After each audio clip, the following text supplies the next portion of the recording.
மகாபெரிவா திருடிகளே சரணம். நல்லது நடக்கும், நல்லது மட்டுமே நடக்கும். நம்ம சேனலுக்கு சப்ஸ்கிரைப் பண்ண அனைத்து நல் உள்ளங்களுக்கும் நம்மளுடைய மனமார்ந்த நன்றிகள். உங்களுக்கு தெரிஞ்சவங்களுக்கு இல்லாமல் முடிஞ்சா சொல்லுங்க.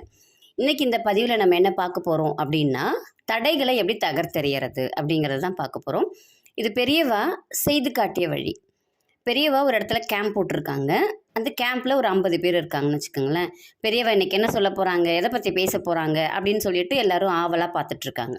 இப்போ பெரியவா என்ன பண்ணுறாங்க அப்படின்னாக்கா கேட்குறாங்க, எல்லாருக்குமே இருக்கக்கூடிய பொதுவான பிரச்சனைகள் என்ன அப்படின்னு கேட்கும்போது எல்லாருமே என்ன சொல்கிறாங்க அப்படின்னாக்கா, ஒவ்வொரு இடத்துல இருந்தும் ஒவ்வொருத்தர் எந்திரிச்சு, பெரியவா எங்களுக்கு வந்து எந்த வேலை செய்ய போகிறோம் அப்படின்னாலும் தடைகள் தான் அதிகமாக இருக்குது. பணமாக இருக்கட்டும், இல்லை ஆரோக்கியமாக இருக்கட்டும், திருமணமாக இருக்கட்டும், படிப்பாக இருக்கட்டும், எந்த வேலையுமே எங்களால் செய்ய முடியல. இது எல்லாத்துக்குமே எங்களுக்கு வந்து தடைகள் அதிகமாக இருக்குது அப்படின்னு சொல்லிட்டு எல்லாருமே பொதுவாக சொல்கிறாங்க. உடனே பெரியவா சிரிச்சிட்டு, நான் வரும்போது கூட ஒரு தடை தான் வந்துச்சு அப்படின்னு சொல்லிட்டு எப்பயுமே பெரியவா வந்து கொஞ்சம் இது பேசுவாங்க இல்லைங்களா, அந்த மாதிரி பேசுகிறாங்க. பேசிட்டு என்ன பண்ணுறாங்க அப்படின்னா, ஒரு அணுக்கு தொண்டரை கூப்பிட்றாங்க. அணுக்கு தொண்டரை கூப்பிட்டு ஒரு பாத்திரத்தில் தண்ணி ஊற்றி உப்பு போட்டு எடுத்துகிட்டு வா அப்படின்னு சொல்கிறாங்க. அதே மாதிரி அந்த அணுக்கு தொண்டர் கொண்டு வந்து கொடுக்குறாரு. உடனே பெரியவா வந்து அந்த அந்த அவங்களுடைய பாதத்தை தூக்கி அதில் வைக்கிறாங்க. வச்சுட்டு ஒரு 5 நிமிஷம் அப்படியே இருக்காங்க. அதில் என்ன சொல்கிறாங்க அப்போது அப்படின்னாக்கா, ஓம் நமக் சிவாய ஓம் நமோ நாராயணா, ஓம் நமக் சிவாய ஓம் நமோ நாராயணா அப்படின்னு ஒரு 3 தடவை சொல்கிறாங்க. சொல்லிவிட்டு அந்த தண்ணியை திருப்பி கொடுத்துடுறாங்க. திரும்பி என்ன சொல்கிறாங்க அப்படின்னாக்கா, இன்னொரு பாத்திரத்தில் வெறும் தண்ணி மட்டும் ஊற்றி எடுத்துகிட்டு வா அப்படின்னு சொல்கிறாங்க. அந்த அணுக்கு தொண்டரும் வெறும் தண்ணி மட்டும் கொண்டு வந்து கொடுக்குறாரு. அப்போ திரும்பவும் பெரியவா வந்து பாதத்தை தூக்கி அதில் வைக்கிறாங்க. திரும்பவும் 3 முறை ஓம் நமக் சிவாய ஓம் நமோ நாராயணா அப்படிங்கிறத சொல்கிறாங்க. சொல்லிவிட்டு அதை திருப்பி அவங்கள்ட்ட கொடுத்துட்டு இதுதான் வந்து தடைகள் போகிறதுக்குரிய வழி, எனக்கு தடைகள் வந்துச்சு, இப்போ நான் உங்களுக்கு செஞ்சு காமிச்சிட்டேன், என் தடையெல்லாம் போயிடுச்சு அப்படின்னு சொல்லிட்டு பெரியவா கொஞ்சம் காமெடியாகவே சொன்னாங்க. யாருக்கும் புரியலை, ஒரு சிலருக்கு புரியுது, ஒரு சிலருக்கு புரியவே இல்லை. என்ன அப்படின்னு கேட்டால் உடனே பெரியவா சொல்கிறாங்க, என்னென்னா, நான் ராமேஸ்வரத்துலேயும் இப்போ குளிச்சிட்டேன், கால் நனைச்சிட்டேன், அதே சமயத்தில் நான் கங்கையிலையும் கால் நினச்சிட்டேன், என் தடையெல்லாம் போயிடுச்சு. எல்லா பாவத்தையும் கொண்டு போய் எங்கே கொட்ட போகிறீங்க? ஒன்று காசியில் கொட்ட போகிறீங்க, ராமேஸ்வரத்தில் கொட்ட போகிறீங்க. அப்போ எல்லாமே சரியாயிடும்ல, இப்போ எனக்கு எல்லாமே சரியாயிடுச்சுல்ல அப்படின்னு கேட்குறாங்க. அப்பயும் ஒன்றும் புரியல ஒரு சிலருக்கு.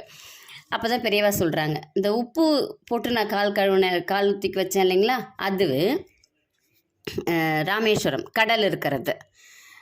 வெறும் தண்ணியில் கால் நினச்சேன் இல்லைங்களா, அது கங்கை.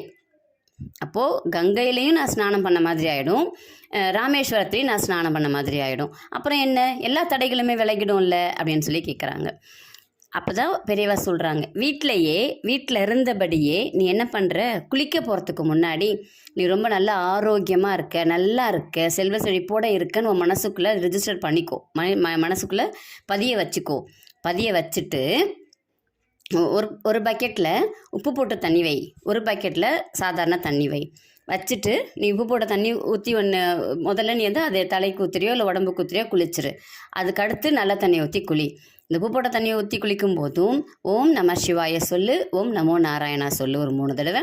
அதே மாதிரி இதுலேயும் சொல்லு. அப்போ நீ நினச்சிக்கோ, நீ ராமேஸ்வரத்தில் குளிக்கிற, கங்கையில் ஸ்நானம் பண்ணுற அப்படின்னு நீ நினச்சிக்கிட்ட அப்படின்னா உன் தடைகள் உனக்கே தெரியாமல் தானாக விலகிடும் அப்படின்னு சொல்லிட்டு மகாபெரிவா சொன்னாங்க. மகாபெரிவா செய்து காட்டியது. நம்ம மகாபெரிவா சொல்லி தான் கேட்போம். இன்றைக்கி அவங்க மகாபெரிவாவே செஞ்சு காமிச்ச எளிமையான வழி. நீ குளிக்க போகிறதுக்கு முன்னாடி தினமும் இந்த மாதிரி செய்யி அப்படின்னு சொல்லிட்டு சொல்கிறாங்க. அப்போது நமக்கும் நிறைய தடைகள் இருக்குது அப்படின்னா இந்த வழியை பின்பற்றி நம்மளும் தடைகள்லேருந்து ஈஸியாக நம்ம வெளியில் வரலாம். உங்களுக்கு ஜோசியம் பார்க்கணும் அப்படின்னா, மலர் மருத்துவம் கற்றுக்கணும் அப்படின்னா, மலர் மருத்துவம் பற்றி தெரிஞ்சுக்கணும், ஆலோசனை வேணும் அப்படின்னா இதில் வரக்கூடிய எண்ணுக்கு தொடர்பு கொள்ளுங்கள். நன்றி, வணக்கம், நல்லதே நடக்கும்.